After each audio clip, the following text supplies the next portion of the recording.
Hi guys, this is Debbie with Debbie J's Crafting Corner. Can you believe that it's August already? That means that whether you're staying home or going out, it's pretty much back to school time. For today's video, I'm participating in the Here's to a Colorful Year hop. We're hoping to inspire you for the upcoming school year with different coloring techniques. We all have a favorite tool we love to color with, and we hope to inspire you to try something new.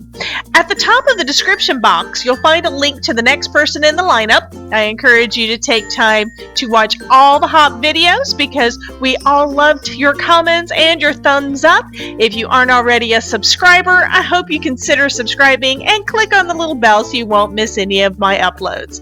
You can also use hashtag #ColorfulYearHop to find all of the videos in this hop in order to maximize your chances on winning one of our grand prizes. Some of us might be offering other prizes on our channel, so be sure to pay attention for the details. At the end of this hop, we will have 3 grand prize winners drawn from those who watched and commented on all of the videos. The grand prize drawings are all open internationally, so please check out my description box for all of the details. I'm so excited to share with you this cute back-to-school card. For my coloring, I'm using Spectrum Noir alcohol markers and coloring up some images from Lawn Fawn's Upon a Star stamp set. Aren't these critters just too cute?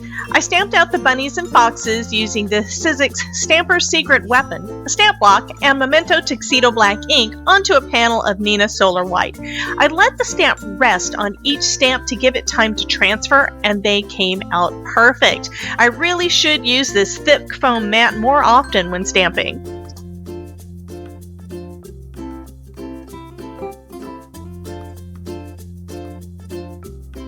I colored the bunnies with the muted brown family, using MB4 as the darkest, MB1 as the lightest, and MB2 and 3 for the midtones. I put down a base at the lightest and then went back in with some darker colors.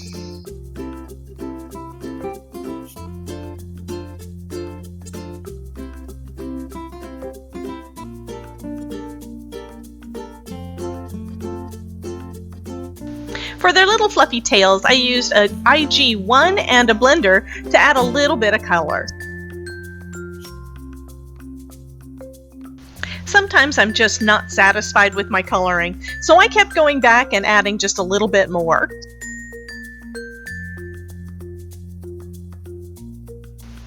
For the foxes, I used the Tan Family and OR1.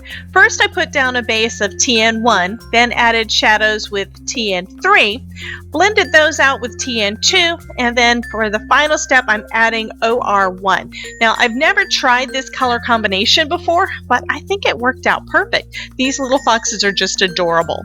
Coloring and crafting is about experimenting, and one of my goals for this year is to stop being such a perfectionist and do more experimenting.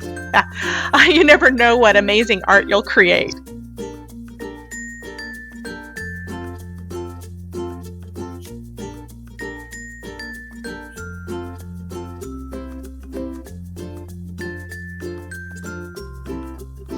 I colored the rest of the critters off screen and then ran them through my ScanNCut, giving them each a white border that looks like they were perfectly die cut. For my card base, I'm using some Michael's Heavyweight Cream cardstock and the Honeybee Stamps House Builder card base die set. Next, I'll cut out different parts to put on the house. The front of the building and the gable are cut from red cardstock using the card front and gable dies. I taped the dies in place with some washi tape and I'm running it through my Gemini Junior die cutting machine. I decided to try out using a magnetic sheet that I use for my die storage as a magnetic shim, and it worked perfectly. I get a pack of vent covers from Home Depot that cost about $6, and I can get 9 8x5 pieces out of it. That comes to about 66 cents each. Compared to the $14 that the magnetic shim runs, I'd say that that's probably a good deal. Next, I'm going to emboss the red building front using the brick wall embossing folder from Doris and using some red ink for a letterpress look. This turned out so well on my Santa pop-up card last week that I wanted to try it on some colored cardstock too. So I'm going to be using Fired Brick Distress Oxide ink for this. First, I'm coating the mortar lines in ink. This is on the side where those are raised. Then I'll position my cardstock and run it through my die cutting machine using the sandwich for embossing.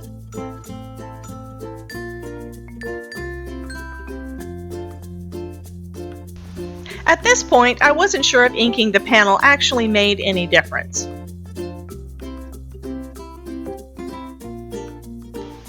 I was going to adhere this down using art glitter glue, but I changed my mind and am using some double-sided adhesive tape instead.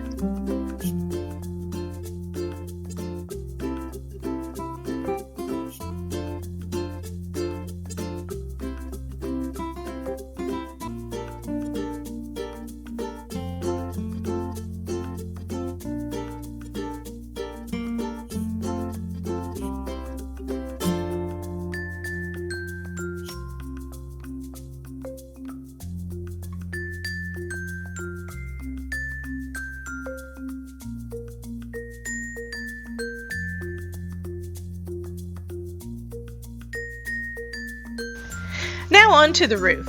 The roof and the roof for the gable are cut from brown cardstock using the roof die and roof gable die from the House Builder die set.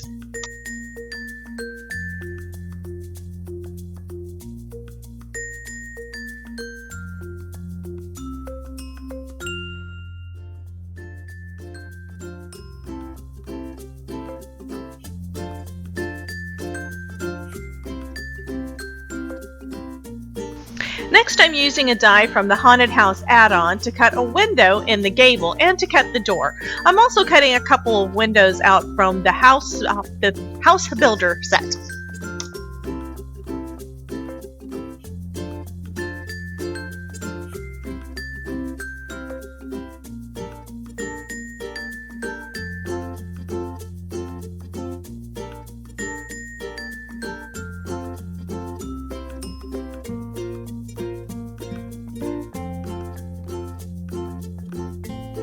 Now that I have everything cut out, I want to add some texture to the roof.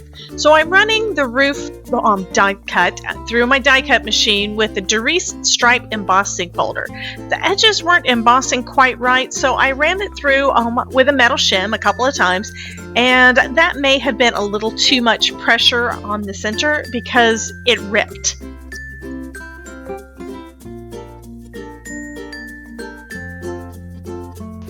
While thinking about the torn roof, I started putting everything else together.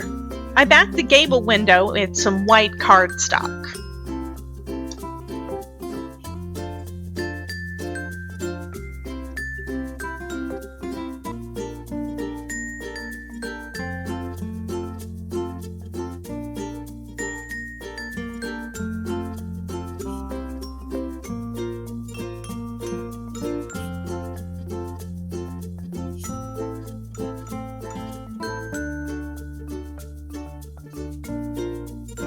And then I glued it to the top of the house.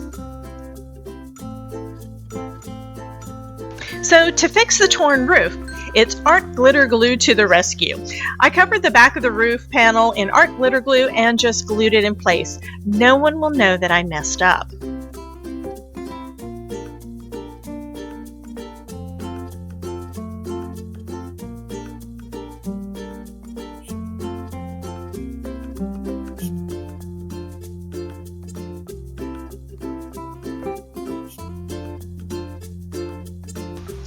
For the other windows, I colored the backings in CT1 yellow before adhering the windows.